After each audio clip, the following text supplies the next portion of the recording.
From our offices in Boston, Massachusetts and New Orleans, Louisiana, welcome to Design of Play. I, as always, am your man in the booth, Edo Davis, with your host, Senior Game Designer, Chris Canfield. Today's episode, Virtual Reality.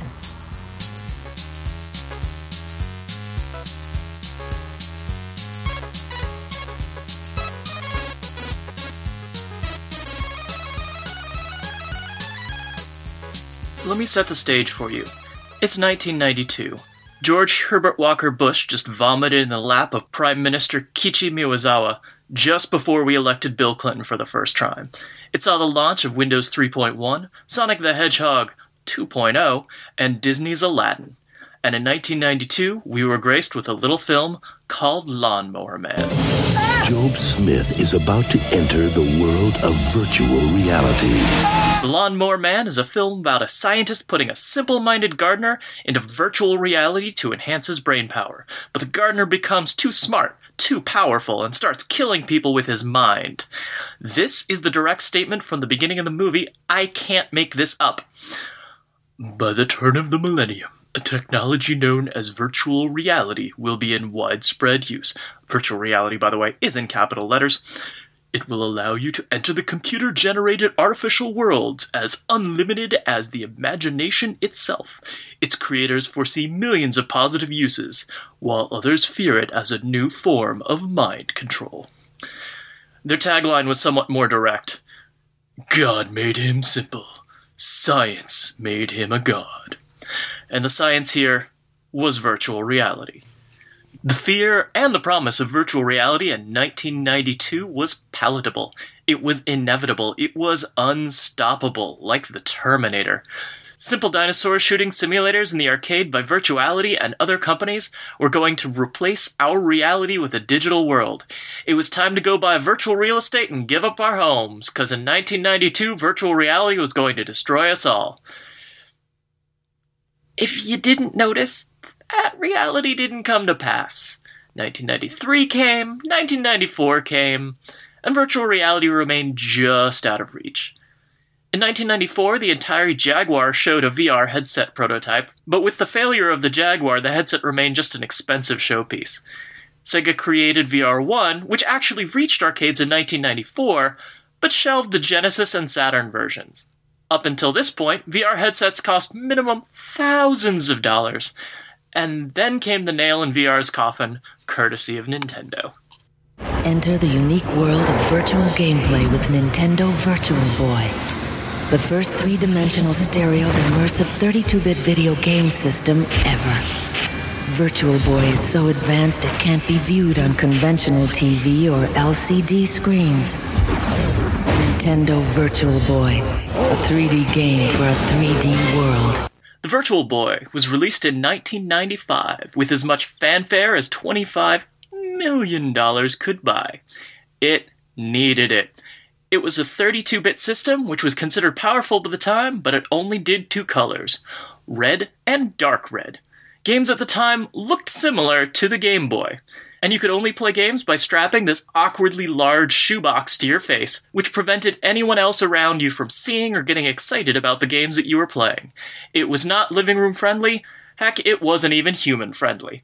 Additionally, it was really uncomfortable to use. In a simple 5-page manual, it mentions nausea no fewer than 7 times.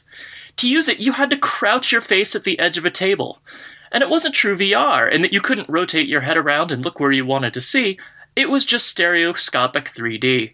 It was atrocious. It was so bad that famed Nintendo Game Boy designer Gunpei Yokoi quit in shame. It cost $180, and Nintendo projected sales of 3 million units in the first year. It sold only 770,000 over its lifetime, most of those on clearance. It was so bad, they didn't bother launching it outside of Japan and the US. And with that failure, consumer VR in the US drew to a close. The complaints about VR in 1994 were all the same. 1. It was too expensive. A set would easily cost $1,000 or more. Most of them were in the $20,000 range. 2. It was heavy. People's necks started giving out with the 10 pounds of weight around their necks. Remember, cell phones were considered too heavy for regular use when they were only 4 pounds. 3. Too slow of rendering. Home computers at the time could barely keep up with polygons at all. Keeping up with a fully immersive VR environment was immensely taxing. Remember, this is before Windows 95. 4. The low-resolution displays. Strapping a screen to your face means that you see all the little imperfections in the display. And screens in 1992 were terrible when strapped to your face. 5. Laggy tracking. This is known as the nausea problem. People would move their head, the computer would pick it up, and eventually it would render. But that lag between starting to rotate your head and displaying that rotation would cause people to have massive amounts of nausea. This is known as VR sickness, and this remains a major challenge to this day. So why now is Oculus Rift and virtual reality the next big thing a full 23 years after VR was the next big thing? Of the list above, it's clear we've solved the problem with rendering polygons. The PlayStation 4 can push 1.8 trillion floating point operations per second. In 1992, floating point units on chips were just becoming a new thing. In 1992, it was 5 years before Quake 2 would make 3D graphics cards a normal thing. If you wanted to render a 3D scene back then, you had to do it on the main processor, an archaic process that would be laughed at today. The screens have also gotten massively better, thanks to the phone explosion. In 1992, Apple released the Newton. If you're listening to this on your phone, the clock on your lock screen has 4 times as many pixels as the entire Newton. And the Newton could only do black and white. The iPhone 1 had 163 pixels per inch, about 3 times as many as the Newton's 52 pixels per inch, and those were in as many colors as you would care to use. But phone makers were competing with each other, and Apple needed a way to keep iPhone an elite phone. Apple released the iPhone 4 with a super display they called Retina, which has a whopping 326 dots per inch. They call it Retina because at the distance people normally use their phones, it is impossible for the eye to see more pixels than that. And now, 300 pixels per inch screens are standard on pretty much all phones, which makes them cheap, light, and low power enough to strap to your face. The Oculus Rift, specifically, started by using phone screens. A version of it is available for Samsung phones, which simply puts your phone in a plastic sleeve and literally straps it to your face. Google goes one better and has a cardboard cutout sleeve for their phones, which will give you a VR-like experience. Without the phone manufacturers competing with each other, we never would have gotten good enough screens to do VR. I remember when I was at Harmonix, there was a manufacturer of tiny little screens that you would strap to your face. They sent us a review copy. They wanted to make sure that it would be compatible with Rock Band. We checked it out, we tried it out. It worked, but it was terrible. The screen resolution was really low, everything looked really blurry. When you strapped it to your face, you couldn't move your head around very much or it would jiggle everywhere. Because they couldn't get the screen right up next to your eyes, they had to use a bunch of custom optics, which means the moment you move the screen in the slightest relative to your eyes, the whole thing would just turn black. It was a truly terrible experience, and of course this is a game where you're supposed to be playing with 4 other people. The idea of having 4 people with screens strapped to their faces seemed to fundamentally miss what a party game is about. So phones solved the screen problem, but what about the problem where lag causes motion sickness? Well, a bit of background. If you're a doctor, you can probably skip ahead. We get motion sick when things we see and things we feel aren't perfectly synchronized. This causes a vomit response in us. One theory is that cave people whose vision and motion sensors didn't match up were probably hallucinating. They were seeing something they didn't feel, or vice versa, and the reason this would happen would be because they ate some poison that made them hallucinate. Cave person eats some bad mushrooms, they vomit up the poison, cave person lives to see another day. This has been codified in our genes.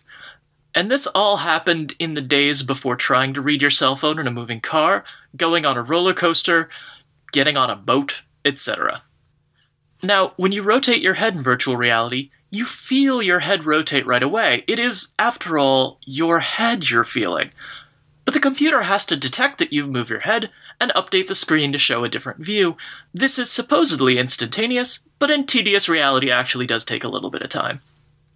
The difference between when you feel your head move and when the view updates is why people get motion sick in VR.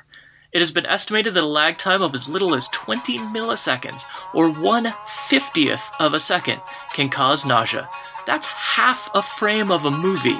This is the amount of time it takes for a hummingbird to flap once. So why is this getting better now? In short, we would like to play the Wii. In 2006, the Wii launched to much less fanfare than the beleaguered Virtual Boy, but it quickly became the third highest selling console of all time. It was, in short, a completely revolutionary experience. You could swing a controller to swing a baseball bat, or a tennis racket. Grandma could come by and toss around a bowling ball. And all of this was through the magic of ADXL330 motion sensing 3-axis accelerometers. But those chips were chosen for being easy and cheap, not for being accurate. Developers struggled with the chipset to get accurate, pleasing data from it. I remember trying to work with Wii's motion sensors, and the data that was coming out of that looked like a scattergram of randomness. Even Analog Devices, the makers of the chip, recommends not using it anymore. And this meant that competitors sensed an opportunity. Soon there were highly accurate chipsets on the market. Sony and Microsoft both had camera-driven 3D sensor solutions. Even Nintendo updated the Wii controllers with far more accurate sensors. And all of this drove the quality way up, and the price way down. The Oculus Rift used to use accelerometers, much like the ones Nintendo pushed. The recent version, however, uses a camera-driven system, tracking points on the headset like a Sony Move. These are technologies that existed before the recent Waggle explosion, but were massively expensive. Remember, making a 3D model of a living room used to take $20,000 laser radar array.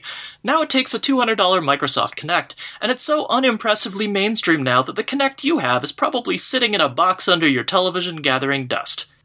Now, not to transition too quickly, but our understanding of how VR works is advancing in leaps and bounds. Cockpits, like cars and spaceships, work really well for virtual reality. Remember how VR makes you sick when you see something different than you feel? In the real world, cars normally make you sick because you feel the car accelerating and decelerating, but the inside of the car looks mostly motionless to you. You see the dash, you see the side frames, you see the steering wheel, none of that's moving. So you feel the car accelerating up to 65 miles an hour, or 90 if you drive like the drivers around here, but you don't see any change inside the cab. That's actually perfect for virtual reality. In virtual reality, the parts of the cockpit visually that tell your brain that you're not really moving match up perfectly with how you feel like you're not really moving. Push the accelerator pedal on the controller, and while the road in front of the car moves, visually the cockpit doesn't appear to move, and you don't feel any movement. So no conflict, no nausea. This is what I like to call the fool the brain technique, and it's one way around the problem of moving characters. Put something in the vision that follows them so that the brain thinks they're not actually moving. For example, arms. Arms stay in the scene without moving, and can trick the brain into thinking that everything is okay. In another form of fooling the brain, Purdue University found that adding a nose to a virtual scene reduced motion sickness by 13.5%, and players didn't even notice the virtual nose was there. You could ask them about it later, and they said that they didn't see anything. But be careful. Static heads-up displays, like health and points, can cause more nausea than it cures if used incorrectly. If you just nail these to the top center of the VR goggles, they won't rotate when the player rotates their head, and that will make the player very, very sick. The trick is to find ways that these can rotate when the player rotates their head, but not move when the player uses the joystick to walk forwards or backwards. What you want are things that acknowledge the motion that the player feels when they rotate their head, but does not look like it's moving when the player walks around and does not feel the walking around. Another popular way of dealing with the forwards-backwards problem is to not let the player move forwards-backwards at all. Design games that can happen in a single room, which the player can look at and around and interact with, but can't actually walk anywhere. Or games that take place entirely on a single table that the player can see all of. This is the approach recommended by Steam VR. Whatever the approach you choose, remember, we all got sick when the first-person shooters became popular in 1993. Eventually, our bodies adapted, and shooters became a mainstream staple of fun. VR may very well be on the same course. Nausea, followed by joy. Hopefully nausea does not describe your reaction to this week's show.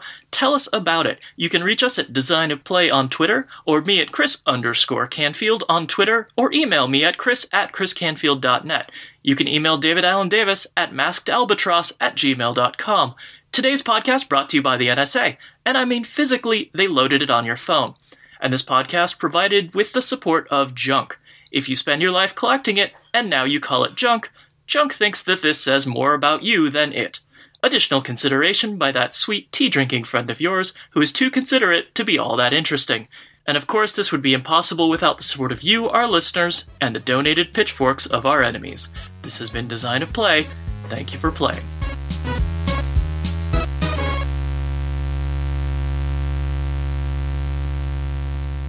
Postscript. I couldn't work this little factoid into the show, but the public still needs to know. Lawnmower Man was written and directed by Brett Leonard, one of the clowns from Killer Clowns from Outer Space. The co-writer of Lawnmower Man, Gimel Everett, was the art lead on Killer Clowns from Outer Space. So the murderous clown connection is strong with this one. It was also, in fact, Pierce Brosnan's most embarrassing film, and that's a pretty high bar. Now, don't get me wrong, he's fabulous in it. It's just a terrible, terrible film. And if you don't know what I'm talking about, you should watch it immediately. We now return you to your regularly scheduled end of show.